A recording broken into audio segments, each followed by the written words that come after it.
संस्कृताय। आज हम महाकवि कालिदास द्वारा विरचित कुमार संभवम के कथानक अनुसार उसके सर्गों की कथा वस्तु को देखेंगे। एमए उत्तरार्ध के चतुर्थ प्रश्न पत्र काव्य गद्य एवं पद्य में कुमार संभवम का प्रथम और द्वितीय सर्ग ही परीक्षा के लिए निर्देशित है। इसमें कुल 17 सर्गों में इसकी कथा वस्तु विभाजित है, लेकिन आज हम 17 जो सर्ग है उनकी कथा वस्तु का जो प्रमुख जो बिंदु है उस संदर्भ में हम अध्ययन करेंगे। सबसे पहले हम कुमार संभव की थोड़ी सी सामान्य जानकारी प्राप्त कर लेते हैं। कुमार संभवम के रचनाकार महाकवि कालिदास है और काव्य स्वरूप में यह महाकाव्य में श्रेणी में आता है तथा लघुत्रयी में यह सम्मिलित है।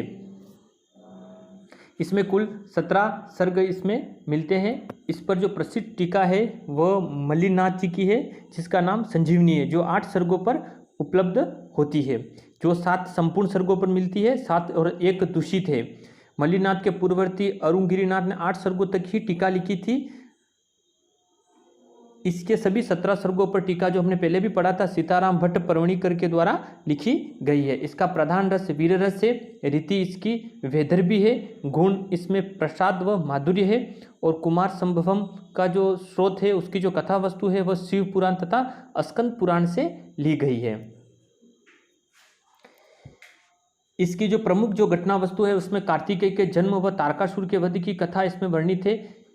और इसका जो मेन जो यही है कि तारकासुर के वध के लिए कार्तिकेय का जन्म, इस संदर्भ में ही इसकी रचना का प्रमुख विषय यही माना गया है।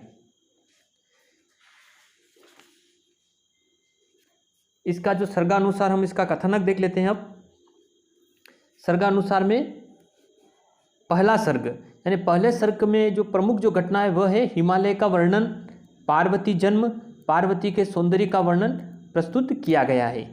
फिर इसका दूसरा सर्ग, दूसरे सर्ग में तारकासुर से पीड़ित देवताओं द्वारा परमपिता ब्रह्मा की स्तुति की गई है। तीसरे सर्ग की जो घटना है वह है कामदेव के द्वारा शिव की तपस्या भंग करना एवं क्रोधित शिव के द्वारा कामदेव को भस्म करना की जो घटना है उसको सम्मिलित किया गया है। चौथे में कामदेव के भस्म करने के पश्चात रति विलाप का चित्रण इस चौथे सर्ग में प्रस्तुत किया गया है। पांचवा सर्ग पार्वती की तपस्या एवं शिव द्वारा उसकी परीक्षा लेना, यह घटना वस्तु पंचम सर्ग में हमें मिलती है। छठा सर्ग शिव का संदेश लेकर सप्तऋषियों का हिमालय के पास जाना व पार्वती से याचना करना, यह जो घटना है यह षष्ठ में वर्णित है। सातवां सर्ग शिव की वर यात्रा एवं विवाह का वर्णन 7वें सर्ग में मिलता है।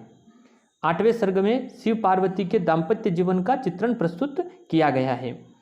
इस तरह से कहा जाता है कि 8 सर्ग तक ही कालिदास के द्वारा लिखे गए हैं, अन्य सर्ग किसी अन्य कवियों के द्वारा विरचित है, ऐसे ही अन्य कवियों की रचना मानी जाती है। 9 सर्ग जो बाद के हैं, 8वें सर्ग के बाद जो सर्ग है कालिदास के 8 सर्ग ही माने जाते हैं। 9वें सर्ग के बाद जो सर्ग मिलते हैं 17वें सर्ग तक कुल जो 9 सर्ग है, ऐसा कहा जाता है कि किसी अन्य कवि की रचना मानी गई है, क्योंकि मल्लिनाथ जी की जो टीका है वही इन 8 सर्गों तक ही मिलती है।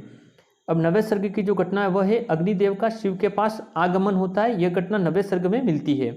10वें सर्ग में कुमार पार्वती का पार्वती के गर्भ में आना, यह घटना इस 10वें सर्ग में उल्लेखित है। 11वें सर्ग की जो घटना है वह प्रमुख कुमार कार्तिकेय का जन्म एवं उनके बाल्यकाल का वर्णन प्रस्तुत किया गया है। 12वें सर्ग में कुमार का सेनापतित्व ग्रहण करना, कुमार कार्तिकेय सेनापतित्व के पद को ग्रहण करते हैं। और 13वें सर्ग में कुमार का सैन्य संचालन को प्रस्तुत किया गया है। 14वें सर्ग में देवसेना के दिव्य अस्त्रों का वर्णन है। और 15वें सर्ग में देवासुर संग्राम का चित्रण प्रस्तुत किया गया है। 16वें सर्ग में देवासुर संग्राम की भयंकरता का चित्रण प्रस्तुत है। और 17वें सर्ग जो अंतिम सर्ग है इसमें तारकासुर का वध एवं देवताओं की विजय को उल्लेखित किया गया। इस तरह से कुमार संभव के जो 17 सर्गों की जो प्रमुख जो घटना वस्तु उसको हमने पढ़ा। एमए उत्तरार्ध के लिए सिर्फ हमारा पहला और दूसरा सर्ग ही परीक्षा के लिए निर्देशित है। सामान्य जानकारी के लिए हमने इन सारे सर्गों के बारे में पढ़ा है, जिसमें कुमार कार्तिकेय का जो जन्म है यह इंपॉर्टेंट है, परीक्षा उपयोगी है, पूछा भी जाता है। अन्य प्रत्यय वो 11वें सर्ग में मिलता है। हमारा जो पहला और दूसरा सर्ग है, जिसमें पहला सर्ग में हिमालय का वर्णन प्रस्तुत है, पार्वती का जन्म और पार्वती के सौंदर्य का नक्श चित्रण पहले सर्ग में मिलता है। और दूसरे सर्ग में तारकासुर से पीड़ित देवताओं के द्वारा परमपिता ब्रह्मा की स्तुति, ये दोनों ही सर्ग हम परीक्षा उपयोगी है, इसलिए हम इनको पढ़ेंगे। जो और हमारा जो मेघदूत हमारा जो ये कुमार संभवम है वो लघुत्रय में आता है। कालिदास के द्वारा रचित जो 3 रचना है वो लघुत्रय में कौन कौन सी है पूछा भी जाता है। उसमें पहला कुमार संभवम, दूसरा रघुवंशम तथा तीसरा मेघदूतम है।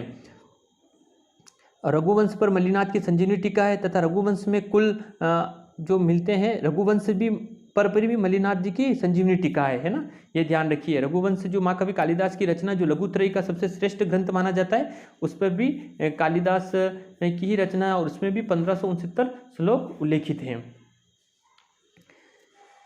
कुमार संभव का जो पंचम सर्ग है वह इस काव्य का सबसे श्रेष्ठ सर्ग माना गया है। ठीक है, और प्रधान रस वीर रस से पड़ा है। प्रमुख छंद इसमें उपजाति जो सर्वाधिक है, अनुष्टुप भी है। प्रमुख पात्र शिव, पार्वती, हिमालय, मेना, नारद, कामदेव जी और तारकासुर, कार्तिकेय आदि प्रमुख पात्र इसमें उल्लेखित है। तो लघुत्रय में सम्मिलित है काव्य। लघुत्रय में 3 काव्य आते हैं, कुमार संभव, रघुवंश तथा मेघदूत। इसका आप ध्यान रखिए, परीक्षा में पूछा भी जाता है, तो इसका आपको ध्यान रखना है। कुमार संभव के सप्तम सर्ग के 7 पद्य रघुवंश में भी 7वें सर्ग में बिना किसी परिवर्तन के यथावत शामिल किए गए हैं। यानी कुमार संभव के हमारा जो सप्तम सर्ग है उसके जो 7 पद्य, कुमार संभव के सप्तम सर्ग में शिव की वर यात्रा में विवाह का वर्णन उल्लेखित है। तो इस सर्ग के रघुवंश में भी यह 7वें सर्ग में बिना किसी ऐसे के ऐसे इनको यथावत सम्मिलित किया गया है। इस तरह से हमने कुमार संभव की सर्गानुसार कथा वस्तु और सामान्य जानकारी को हमने प्राप्त किया।